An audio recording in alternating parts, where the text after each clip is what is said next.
All right, so when we hold the ken, the bokken, we hold the left hand at the very bottom, and here, let me zoom in and I'll show you.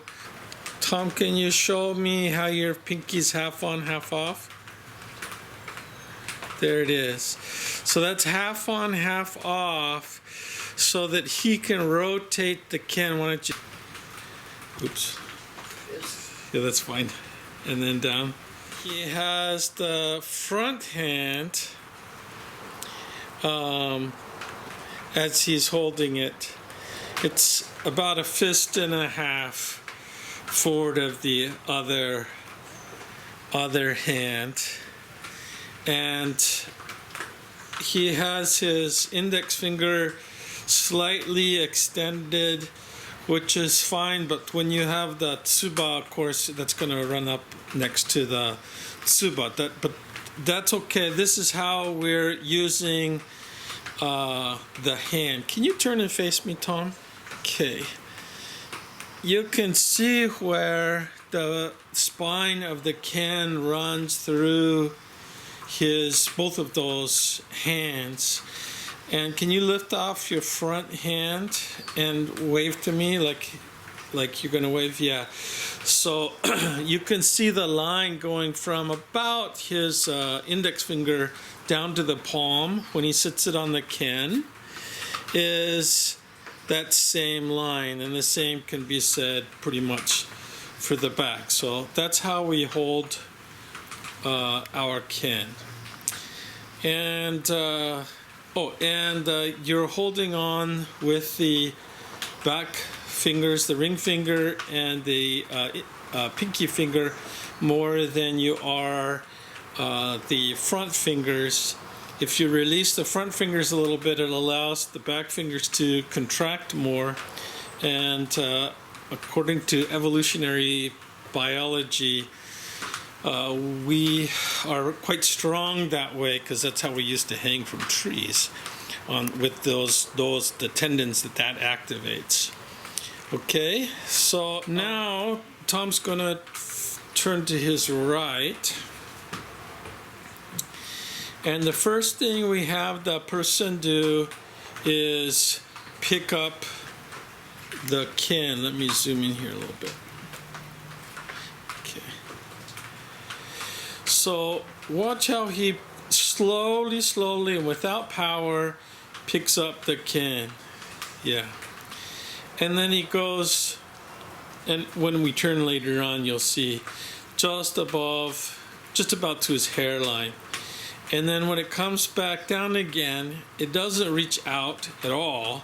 It's doing this unfolding thing with the arms. So this is what I want you to pay attention to. It's kind of interesting.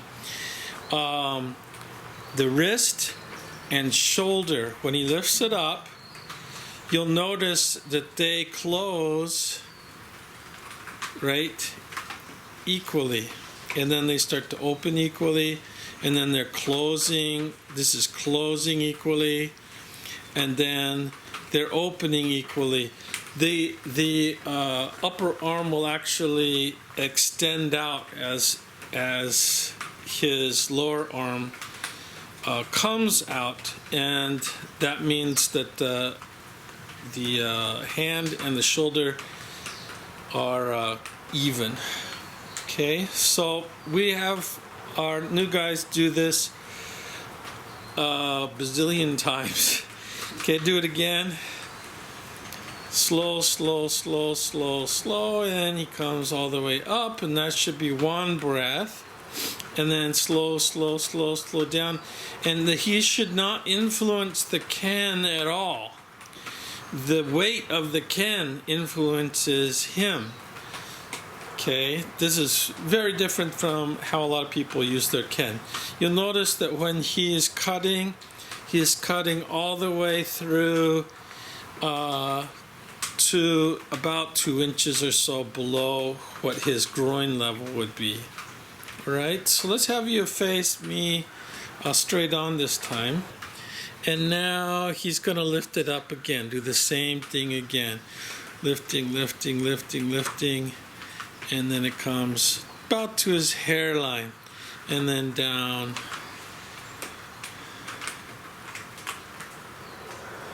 Okay. Again. And this is breathing in. And this is breathing out. Good. Let's have you face right again. Now, when he cuts down and it cuts below his groin, that's not what we consider to be Seigan. Seigan for us would be where the tip is about level with his sternum or his throat, depending on how far he chose to extend his arms at that moment. But it forms a triangle. Okay, and so that's what we consider Seigan. So this is where he would start, and he raises it up, and he lets it fall down. It just is falling down. Okay. Now, here's the interesting thing. If you were to grab his wrists right now, and he was to lift his can up into Jodan, what would happen would be Aikiage.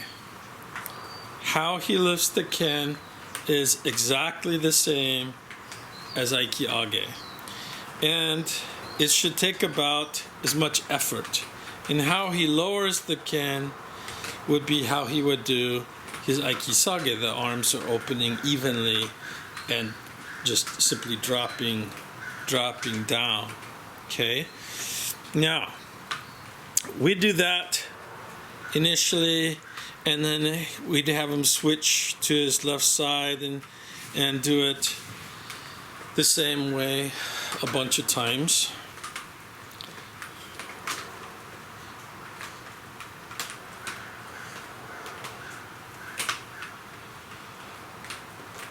Now the interesting thing is you'll notice with the can the hands don't change. With the Jo, the hands do change. So about the time, the best way to practice is about the time you start doing this, you start doing the Jo, holding the Jo, and you're switching. You do, like the Ken, you do feet both ways on one side. And then with the Jo, you then switch your hands and do feet both ways with that side as well. And that way you're neurologically getting used to both at the same time. Okay. Now let's describe something else that's going to happen. I wouldn't do this with a beginner, but as we progress, this is what we pay attention to. Okay. He's going to stand Roppo. He's going to open in all 6 directions, and you won't notice probably any visible change. But the idea is that let's take the front of his body. It's as if somebody were pulling on his front knee, we'll say, pulling on his front arms, we'll say, pulling towards the front. At the same time, I'm imagining standing at the front again, I'd push on the back. So I'm pushing on the front of his head backwards. I'm pushing on his hands, chest, backwards. I'm trying to push his inguinal fold backwards. I'm trying to push his knee backwards. I'm trying to push his ankle backwards. Then we flip to the backside and do the exact same thing. So now I'm imagining I'm standing behind him and I'm pushing his head forwards. I'm pushing his back forward, his lower back forward, behind his knees, forward, at his calf and ankle, forward. And at the same time, he's imagining getting pulled back of head, shoulders, chest, waist, knees, ankles. Okay? Now, this is really, truly only meaningful if you have actually experienced being pushed or pulled in this way and knowing how to respond. It's more of a check for that you're holding your body as a tensegrity structure. Now when I come to the sides, I'm going to push on the side of his head, we'll say his left side now, and I'm pushing on his shoulder, I'm pushing on his hip, I'm pushing on his knee, I'm pushing on his ankle, okay, and then at the same time I'm going to pull on his head, I'm going to pull on his, grab on under his armpit and pull that way. I'm going to grab around his waist and pull towards me. I'm going to grab his knees and pull towards me, and grab his lower legs and pull towards me. The best way to respond to that, you'll find if you actually did it in reality, is that you actually have to be spiraling your force. The force, everything that we talked about before, has to be spiraling. Then that force will be vectored and you can stand there. And then we'd imagine coming to the other side, his right side, and I do the same thing. I'm pushing, pulling on the head, pushing, pulling on the shoulder, pushing, pulling on his hips, pushing, pulling on his knees, pushing, pulling on his ankles, okay? And you imagine, I usually go through a side at a time like that, and then you're imagining all that happening at the same time, because the idea is that you don't know when that force is coming, so you have to be kind of on all the time. And this would give you fudo, we call fudotai, is the immovable body, but actually he's moving his body constantly here. We talked about roppo. Now I'm going to talk about opening or moving open as if he was about to ski the front side. So he opens, and then now he's going to bow his spine, and he bows, and he opens. So what he's doing as he's standing there is he's telling himself, and I can open, and he doesn't open, not visibly, and I can close, and he doesn't close, not visibly. And when he opens and closes, then the arms are the same way. They can open and close as well, but they don't, not visibly, all right? So he has this idea of the roppo, where the different forces are coming in from 6 different directions, and he's greeting them, meeting them, and not resisting them with this tensegrous body. At the same time, he's thinking he can do this opening and he can do this closing, okay? And also, he can pivot.